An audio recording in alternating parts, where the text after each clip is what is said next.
ఈరోజు జోగులాంబ గద్వాల జిల్లా బీరెల్లి గ్రామంలో ఈరోజు పండగ వాతావరణం నెలకొన్నది. ఎందుకంటే ఈరోజు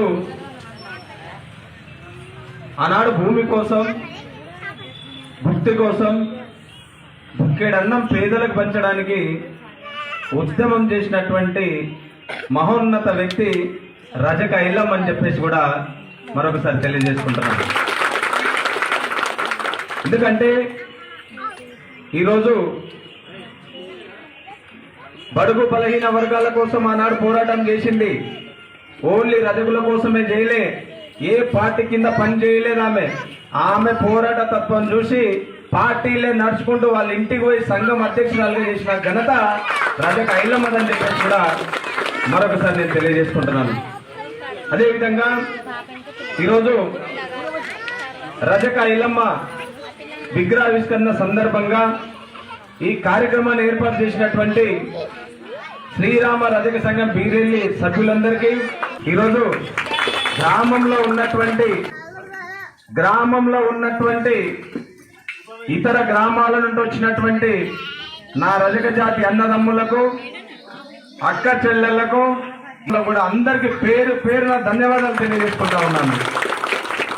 విగ్రహావిష్కరణ జరిగిందంటే ఈరోజు మనందరికీ సంక్రాంతి పండుగ కాదు, ఉగాది పండుగ కాదు, అసలైన పెద్ద పండుగ ఏ రోజన్నా ఉందంటే అది ఈ రోజు అని చెప్పేసి కూడా మీకు అందరికీ నేను తెలియజేసుకుంటున్నాను.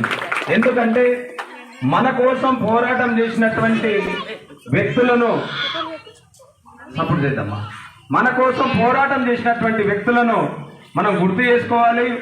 అదే కాకుండా ఈరోజు సీఎం కేసీఆర్ గారు కూడా ఆనాడు తెలంగాణ ఉద్యమం నడిచినప్పుడు మనమంతా రజక ఐలమ్మ చూపిన దారిలో నడుచుకుంటూ ఆమె పోరాట ప్రతిభను మనము ఆసరాగా తీసుకొని మనం ఉద్యమం చేయాలని చెప్పి దాని తర్వాత అదే పోరాట స్ఫూర్తితో మనమందరము తెలంగాణ ఉద్యమంలో పాల్గొన్నామనే విషయాన్ని మీకు అందరికీ నేను గుర్తు చేస్తా ఉన్నాను.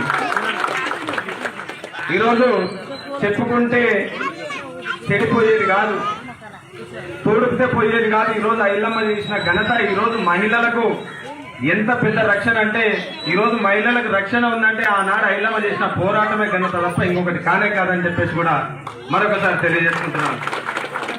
అదేవిధంగా ఇలాగనే ఆంధ్రప్రదేశ్, తెలంగాణ రాష్ట్రాలలో ఉన్నటువంటి నా రజక జాతి అన్నదమ్ములు తెలంగాణ రాష్ట్రంలో ప్రతి గ్రామాన రజక ఐలమ్మ విగ్రహాన్ని ఏర్పాటు చేసే విధంగా చర్యలు తీసుకోవాలని చెప్పేసి కూడా అన్ని గ్రామ సంఘాలకు నేను సూచిస్తున్నా ఉన్నాను. అదేవిధంగా ఈరోజు ఏ పార్టీ కూడా రజకులకు మేలు చేసిన పార్టీలే లేనే లేవని చెప్పేసి కూడా మరొకసారి నేను తెలియజేసుకుంటున్నాను. ఈరోజు జెండా మోయాలంటే ఎవర్రా? రజకున్ భట్కరా. జై కొట్టాలంటే ఎవర్రా? రజకున్ భట్కరా. 10 మందితో ఓట్లు వేపియాలి ఎవరంటే రజకులు. అట్లా మనల్ని కరివేపాకులాగా వాడుకొని పక్కన పడేస్తున్నారనే విషయాన్ని మీరందరూ మర్చిపోవద్దని చెప్పి